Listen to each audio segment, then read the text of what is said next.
你是哪里人？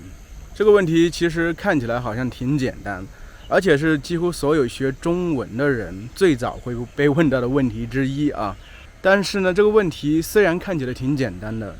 从我的角度看来却并不简单，甚至有点复杂。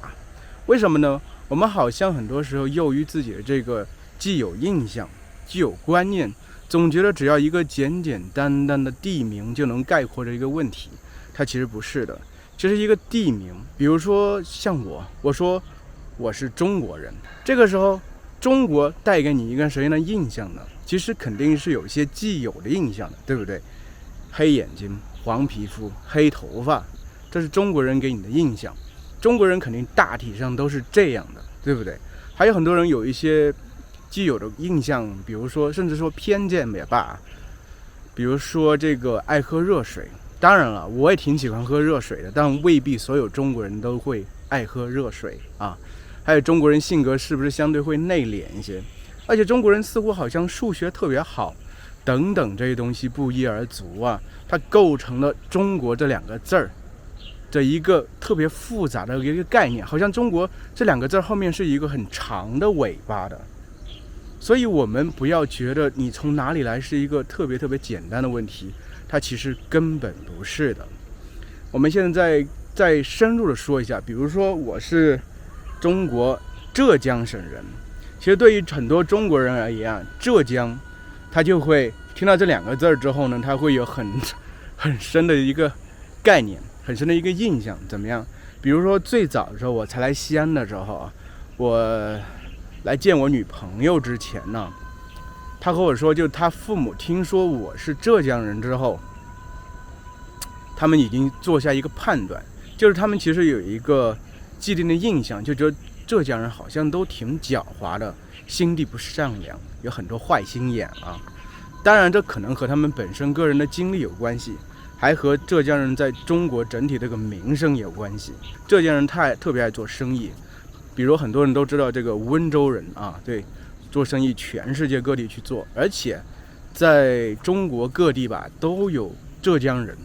他们就是跑到全国各地去做生意，所以做生意这个比例特别大。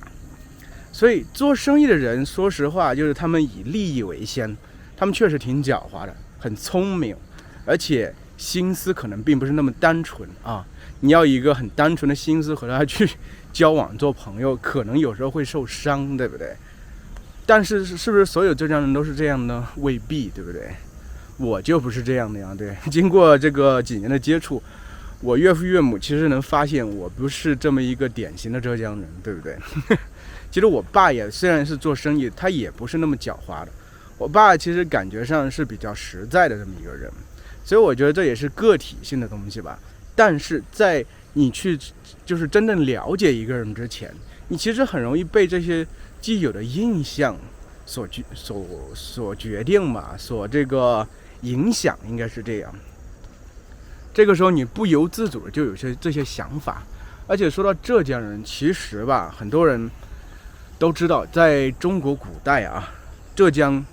还有以及上海这一带啊，都叫做江南啊。江南这个地方有个特点，就是自古都出才子和佳人，就是姑娘都很漂亮，而且男生们都很有才能，对不对？而且吧，就是在浙北那一带，像杭州啊等等啊，这地方人说话其实和上海那一带比较接近啊，算是吴侬软语，细声细语的，特别温柔啊，听到心里特别舒服。所以很多人可能一说起浙江人，就会有这么一个概念，觉得啊，那你是那部分浙江人吗？说话感觉好像很儒雅的感觉。对，其实我不是那一部分浙江人，我是另外一部分浙江人，我是浙西南山区的，就是丘陵地带的。我们老家其实和这个福建还有江西啊，算是更接近吧。所以我们老家的话，我觉得在一定程度上可能和福建话好像更接近。我记得就是我外婆外公啊，在当年中国大闹饥荒的时候，60、70年代吧，好像是，哎呦，他们当时啊逃荒逃到了这个福建，所以我自小就有一个印象，就是我妈他们好像叫我外婆喜欢叫阿姐，我小时候特别奇怪，为什么叫阿街？叫自己妈叫姐的吗？其实阿街是福建话那边的一个叫法，他们那个福建地方在武夷山啊，当然没有所谓的福建话啊，很多人知道闽南语，但是福建和我们浙江的西南部这个地方都一样，就方言特别多啊。所以呢，就是我们其实这个方言给人的印象其实是比较的粗俗一些，对。声音特别大，我老婆之前第一回去我们那里的时候，就是被我亲戚他们那些说话方式给惊到了，就是虽然感觉好像陕西人这个嗓门也挺大的，说话挺大声，但是和我们那个地方人相比，就是小巫见大巫啊。特别是我妈他们那边亲戚啊，特别豪爽，说话特别响，就感觉你吃饭的时候，大家围在一起吃饭喝酒的时候。耳膜感觉都会被震掉了，真的是这种状态。这其实我感觉和这个重庆那个地方挺像的。重庆那地方有时候说话感觉都像骂人似的，这不是偏见啊，这是我的一个观察。可能在山区，因为重庆它也是山区吧，山区这个地方可能和平原不一样啊，相对人都会比较粗犷一些。而且我老家浙江省一个西南丘陵地带一个小村子，四面环山啊。其实我觉得一个地方的地形会对你整个这个世界观、对不对、见识等等造成很大的影响。要是比如我一直以来就生活在那个地方，其实我的见识肯定是相对会比较浅薄的。我就觉得我的天地就这么大一点点，我可能不会想着去走得更远的地方去看一看，我可能不会知道这整个世界有多大，我可能就觉得那个地方是挺好的。我相对会是一个比较安稳的、图安逸的这么一个人，但是其实因为中国改革开放之后呀，带来了很多机会。我爸他其实就是一个爱折腾的人，我可以这样说，就是他不安于只是当农民，所以后来就是有机会去县城创业等等，他慢慢的才打拼出自己的事业啊。我觉得他很勇敢，这个精神其实也传达了给我。但是呢，你像我们村子里很多人，有些人其实他没有这个眼光，也没有这个勇气，他可能就待在村子里头。因为中国经济整体腾飞之后，其实年轻人大多数都离开了村子，都去了别的地方，都去了大城市、小县城，当然有，在村子里的很少啊。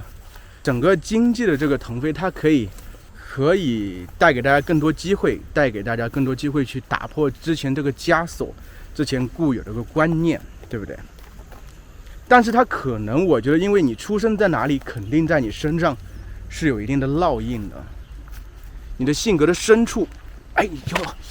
呦，疼！你性格的深处，肯定还有一些这些条条框框，你只是暂时不知道而已。所以你从哪里来，你是哪里人，这永远都不可能只是一个简单的问题。一个人的成长环境是特别重要的。你在哪里出生，在哪里长大，可能会决定你后半辈子这个生活。你长大成人之后，你会有怎样的前途？我觉得可能，但可能就在一瞬间嘛，就某一个节点上有这么一个机缘，让你跳出之前的原来的这个条条框框。就像我爸他们当年有这个机会，因为改革开放的缘故，跳出了原来这个地方。他们就变成了另外一幕，他们的整个人生就变了，改变了，向着更好的方向改变了。假如就中国其实整体已经停滞不前的话，经济发展已经停滞不前的话，大家其实过的都是这样差不多的日子，没有这些机缘的话，其实你在小县城人可能就在小县城，大城市人就在大城市，村子里的人就在村子里，所以这个时候可能你是哪里人，对你就具有一个很大的决定意义。当然了，就是中国因为整体这个，我觉得是普及义务教育，对不对？9年义务教育，小学、初中啊，确实还是给很多人的人生带来了很大的改变。特别一些比如说村子里的小县城里的人们，有了更多的机会走出去，去分享这个国家它因为经济发展带来的一些红利吧。但是我觉得这个发展啊，它其实慢慢在减缓，就是社会阶层其实在一定程度上也会慢慢固化。在之后呢，可能我觉得未必有那么多人能通过知识改变命运。但时代我觉得就是这样，时代在发展，以前可能通过读书，以后可能这个网络世界可能会有更多机会，让更多人展示自己的才能，对不对？所以现在这个社会其实和以前的社会已经完全不一样。但是我觉得在你不是基因里，而是你自小生活这个环境这个地方，你是哪里人，对你还是有了一个很大的决定意义。所以我现在想问一下大家，你是哪里人？不要只是告诉我一个地点，而是告诉我你这个地方的人在别人的印象里是怎么样的，而这些印象对你而言是不是成立的呢？是一个既有的印象是正确的还是不正确的呢？而且你是不是已经跳出了原来那个框框，对不对？你已经不再是人们既有印象中那个人那个地方的人的这么一个特点了，对不对？留言告诉我吧。